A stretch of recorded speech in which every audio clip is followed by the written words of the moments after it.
大家好，今日會同大家分享翻 Trade Monitor 版本2.4同埋2.4.1嘅分別。好啦，我哋先講翻2.4呢個版本啦。2.4呢個版本你可以係選擇顯示短線同中線嘅一個趨勢，咁你只要喺呢度剔一剔，咁就可以噶啦。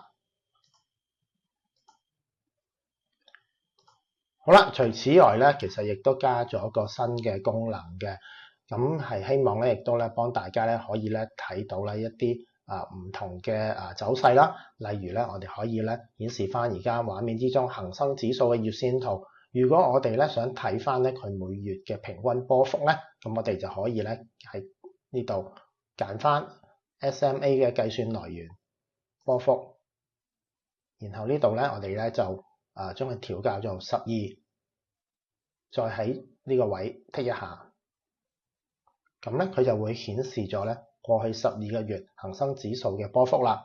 咁而家顯示出嚟咧就係1702點㗎。咁呢個咧就係咧版本2.4嘅功能啦。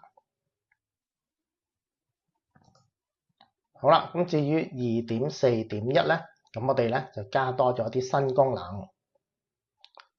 咁我哋會見到咧多咗一個咧係叫做外部輸入㗎。咁佢嘅基本預設咧就係咧用一個收市價去計算翻嗰個趨勢嘅。咁係同舊嘅版本嗰個預設顯示咧係一樣㗎。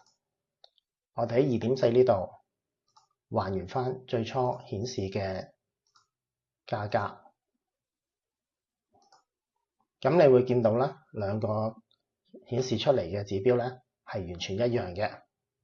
好啦，咁今次咧呢個外部輸入咁係提供咗啲乜嘢額外嘅功能咧？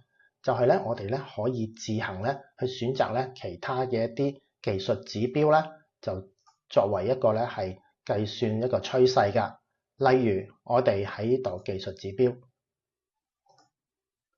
揀取 RSI。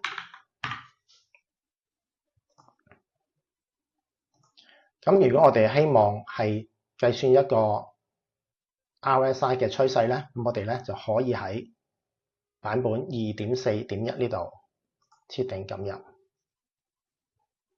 然後見到而家係選擇咗外部輸入，跟住我喺上邊呢度計算來源撳入去，你會見到有 RSI 嘅選項，撳一下。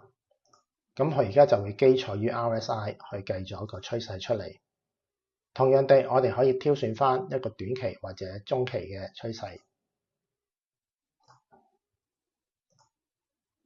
咁而家大家見到畫面呢度就係一個 RSI 嘅趨勢啦。